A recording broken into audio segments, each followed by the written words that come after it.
On the face of it, it's a festive season like so many before, the nation's people embracing the seasonal cheer and wondering at the decorations in cities and towns from sea to shining sea. Goods are flying off the shelves of the online warehouses, confirming that the trend to online rather than in-person shopping is now firmly set, though some still resist. I feel like sometimes online you can find better deals, but I always prefer to find something in person if I can because I get to try it on, and I also just love browsing. But underlying the shopping spree is a deep concern about costs, driven up partly by the administration's tariff policy.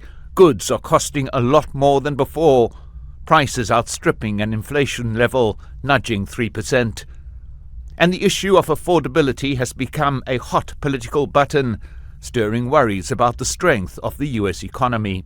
Everything is obviously overpriced. I consider myself middle class, recently, but that's kind of been fading away. My perception of what middle class has been fading away. We have just basic things like your dog, your groceries. I mean, everything kind of adds up quickly. I am concerned that it's just going to keep inflating and we're going to go into an actual recession.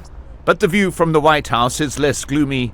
President Trump insisting his figures show massive economic growth under his administration, and traveling to rallies to spread the message that the issue of affordability is what he calls a Democrat hoax.